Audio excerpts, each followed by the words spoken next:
नवंबर 2011 में अमेरिका के लटोया एमन्स नाम की एक महिला अपने 3 बच्चों और मां रोजा कैंपबेल के साथ इंडियाना राज्य के गैरी कैरोलिना स्ट्रीट स्थित एक किराए के घर में रहने के लिए आई। शुरुआत से ही ये घर लटोया को कुछ खास पसंद नहीं था, लेकिन परिवार की स्थिति ठीक न होने के कारण उन्होंने इसी घर में रहने का फैसला किया। लेकिन कुछ दिन बाद से ही इस घर में पैरानॉर्मल घटनाओं का सिलसिला ऐसा चला कि लटोया और उसका परिवार परेशान हो गया। दिसंबर 2011 में पहली घटना से सामना हुआ जब उनके घर में एक साथ लाखों काली मक्खियां घुस गईं। सबसे हैरान करने वाली बात तो ये थी कि दिसंबर की कड़कती ठंड में इन मक्खियों का मिलना लगभग असंभव था, क्योंकि ये मक्खियां सर्दियों में गर्म जगह चली जाती हैं। इस मौसम में इन मक्खियों का वहाँ होना किसी अजूबे से कम नहीं था।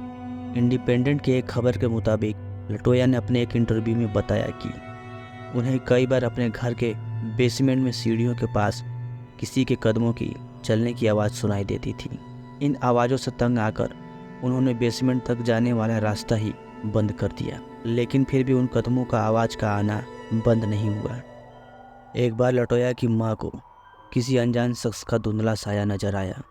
जब उन्होंने इस साये का पीछा करने की कोशिश की तो वहाँ उन्हें जूते के निशान के अलावा कुछ भी नहीं मिला।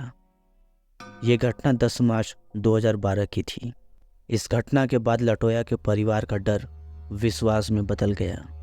उन लोगों को विश्वास हो गया था कि घर में किसी शैतान आत्मा का साया है, लेकिन पूरा सच सामने आना अभी भी बाकी था।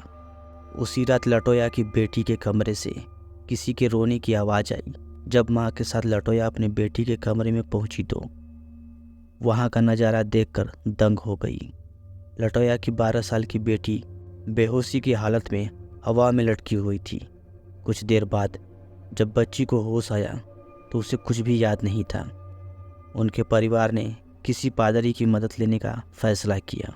फिर पास में स्थित चर्च के पादरी को आप बीती सुनाई, लेकिन पादरी ने उनकी मदद करने से इनकार कर दिया, क्योंकि पादरी उस घर के इतिहास से वाकिफ था और उसका यही डर लटोया को मदद करने से रोक रहा था।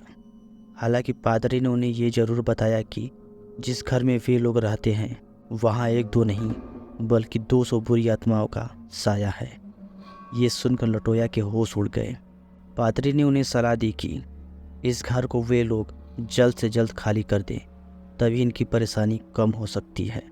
लेकिन लटोया के घर की हालत ठीक न होने के कारण वो घर नहीं छोड़ सकती थी। कुछ ही दिन बाद लटोया के 3 बच्चों, जिनकी उम्र 7 साल, 9 साल और 12 साल थी, उन बच्चों के शरीर के अंदर वो दुष्ट आत्माएं प्रवेश करने लगी। इनकी आवाज़ भारी हो चुकी थी और चेहरे पर अजीब सी शैतानी हंसी दिखने लगी थी। उनके परिवार के लिए कुछ रातें इतनी डरावनी हो गई थी कि वे कई बार होटल जाकर रहते थे। दुष्ट आत्माओं का साया इन बच्चों पर इस कदर हावी हो चुका था कि कई बार उन्हें अस्पताल में भर्ती करवाना पड़ता था। हॉस्पिटल का स्टाफ भी इन घटनाओं के बारे में जानकर दंग था। इंडी स्टार की खबर के मुताबिक लटोया का 9 साल का बेटा अचानक से अजीबोगरीब हरकतें करने लगा।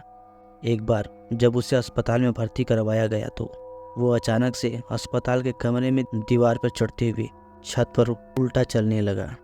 इस घटना को अस्पताल के स्टाफ ने भी देखा था। उन्होंने पुलिस को दी गवाही में भी इस बात की पुष्टि की कि उनके सामने ऐसा कुछ हुआ था। इस घटना के बाद पुलिस, अस्पताल और चर्च ने लटोया के परिवार की मदद करने का फैसला किया। चर्च के पादरी माइकल मैगिनोट ने लटोया के घर जाकर झाड़ फूक की क्रिया संपन्न की।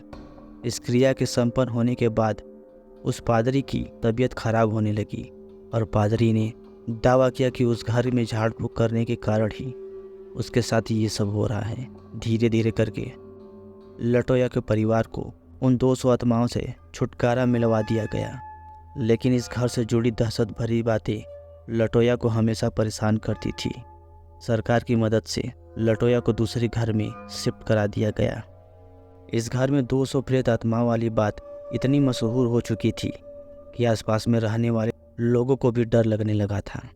सरकार ने इसके चलते ये फैसला लिया कि इस घर को गिरा दिया जाएगा फिर 6 महीने बाद घर को गिरा दिया गया।